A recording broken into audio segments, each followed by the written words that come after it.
નમસ્કાર મિત્રો, સ્વાગત છે આપણી યુટ્યુબ ચેનલ મીણાત કિશોરમાં। આજના વિડીયોમાં વાત કરીશું ભારત સરકાર દ્વારા મહિલા સશક્તિકરણને પ્રોત્સાહન આપવા અને તેમના જીવન ધોરણને સુધારવા માટે અનેક યોજનાઓ ચલાવવામાં આવે છે તેવી જ એક યોજના વિશે વાત કરીશું। મહિલા સમૃદ્ધિ યોજના વિશે સંપૂર્ણ માહિતી આ વિડીયોમાં મેળવીશું। ખાસ આ વિડિયો તમારા મિત્રો સાથે શેર કરજો। ચેનલમાં નવા આવેલા હોય તો ચેનલને સબસ્ક્રાઇબ કરજો। તો ચાલો વિડિયો શરૂ કરીએ। વાત કરીએ મહિલા સમૃદ્ધિ યોજના શું છે। મહિલા સમૃદ્ધિ યોજના હેઠળ જુદા જુદા ધંધા વ્યવસાયો જેવા કે મંડપ ડેકોરેશન, કોમ્પ્યુટર, ઇલેક્ટ્રિકની દુકાન, પશુપાલન, કરિયાણાની દુકાન, વાંસકામ, શિવણકામ, embroidery, beauty parlour, mobile repairing વગેરે માટે સફાઈ કામદાર આશ્રિત મહિલા માટે મહિલા સમૃદ્ધિ યોજના અમલમાં મૂકવામાં આવી છે। યોજનાનો હેતુ અને સહાય।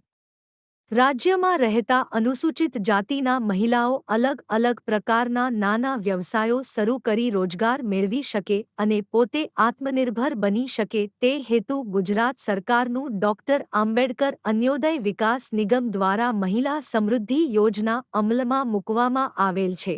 આ યોજના અંતર્ગત નાના નાના વ્યવસાયો જેમ કે કરિયાણાની દુકાન, દરજીકામ, દૂધની ડેરી, પશુપાલન, બ્યુટી પાર્લર વગેરે વ્યવસાયો શરૂ કરવા માટે ધિરાણ રૂપે સહાય આપવામાં આવે છે।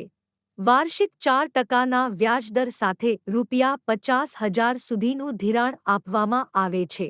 અરજદારોએ વ્યાજ સહિત એક સરખા 36 માસિક હપ્તામાં ધિરાણની રકમની ભરપાઈ કરવાની રહેશે। યોજનાના નિયમો અને શરતો। આ યોજનાનો લાભ ગુજરાત રાજ્યમાં રહેતા અનુસૂચિત જાતિના લોકોને મળવાપાત્ર થશે। અરજદારના કુટુંબની વાર્ષિક આવક ₹3 લાખ સુધીની જ હોવી જોઈએ।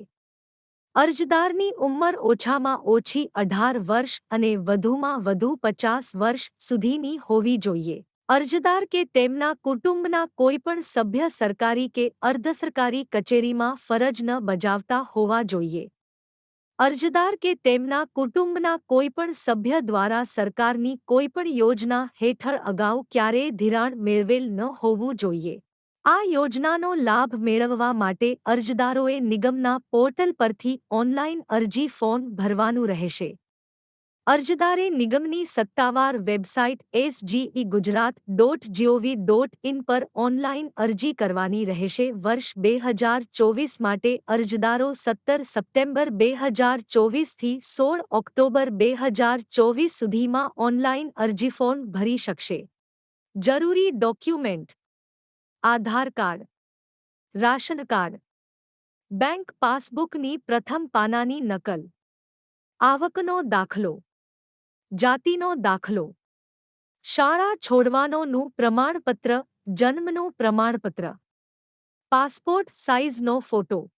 Thank for watching video.